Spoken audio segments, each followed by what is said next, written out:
I'll be talking about morphology and word formation.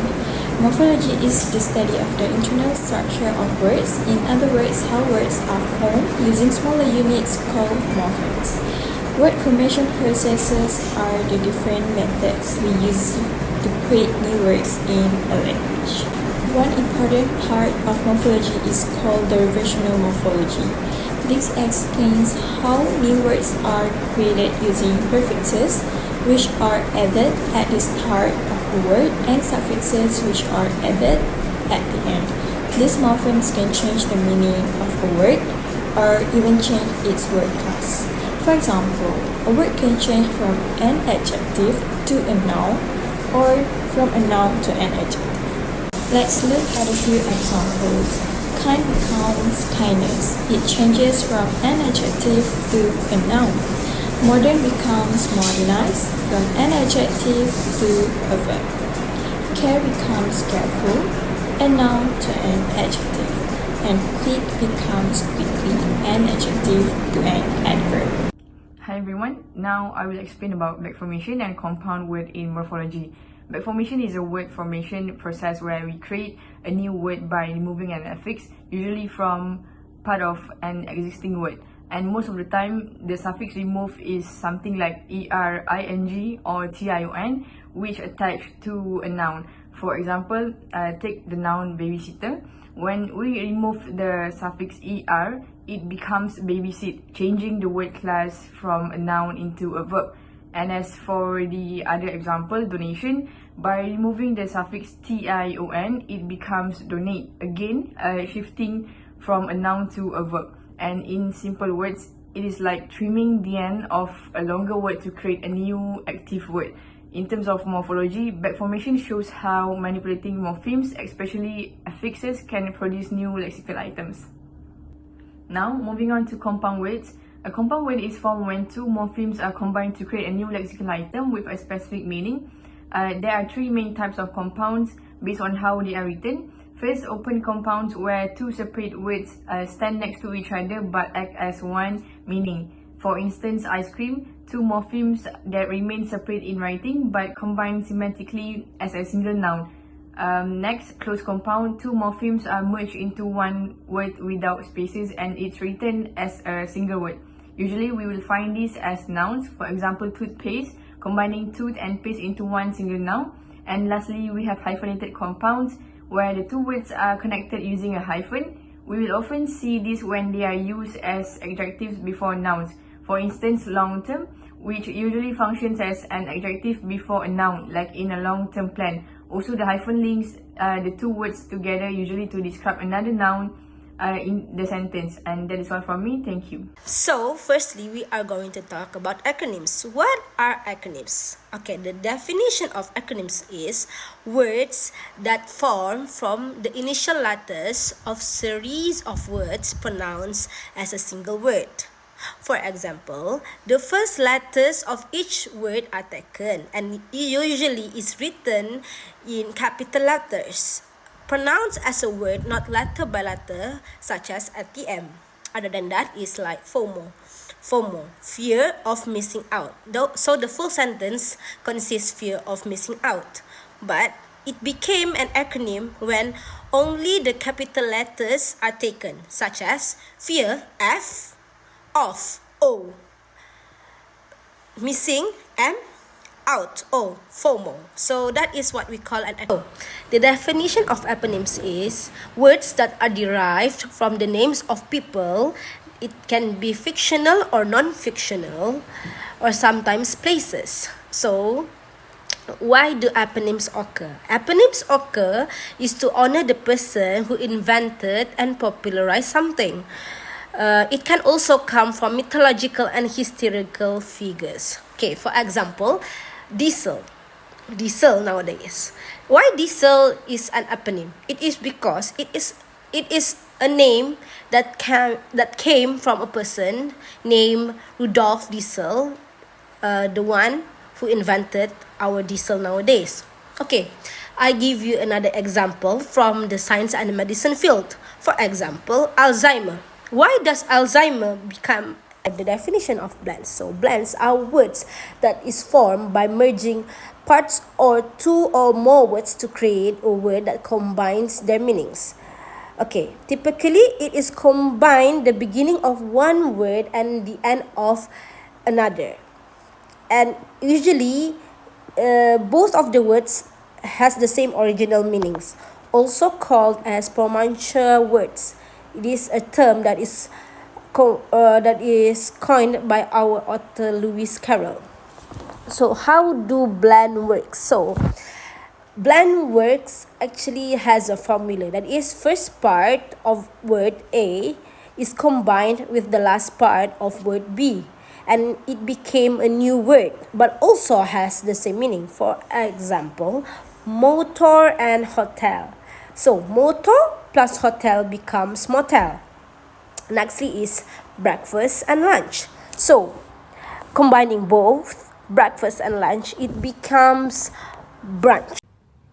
Hi, Assalamualaikum. My name is Siti Binti Mohammed Nasir, and I will be sharing about 3 word formation processes in the English language, which are abbreviation, or also known as clipping, hypocorism, and also borrowing.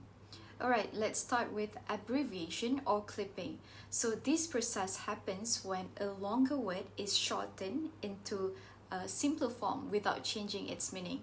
So for example, advertisement is shortened to ad, telephone becomes phone, and examination clip to exam. So this is actually pretty common process, especially in casual conversation.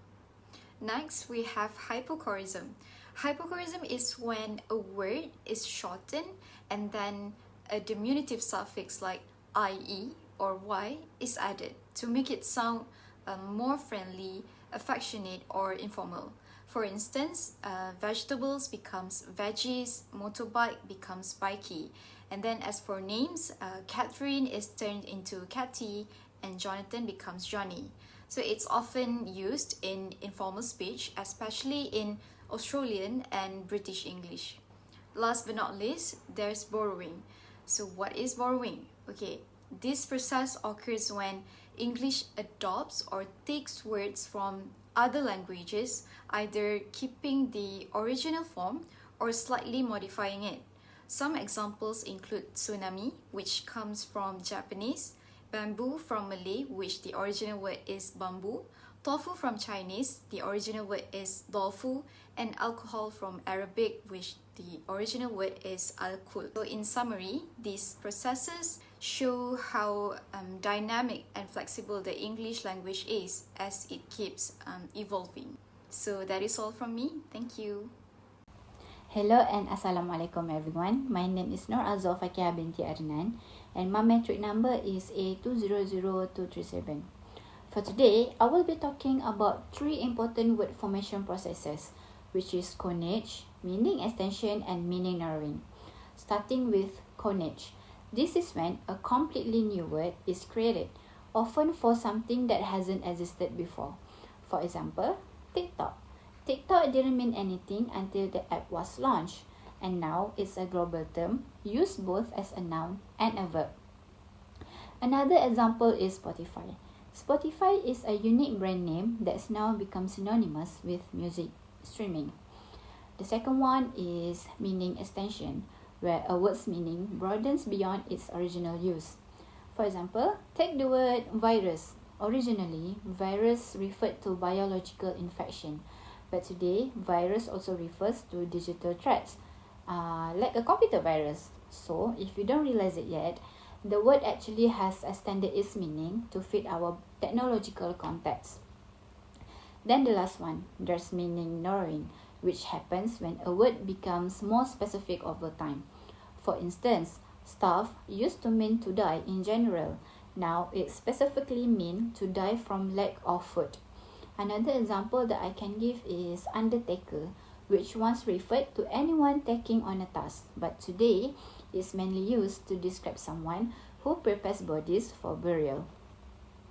So as you can see, these processes show just how flexible and adaptive our language can be, because as our world changes, so do the meanings and forms of the words that we use every day. That's all from me today. Thank you.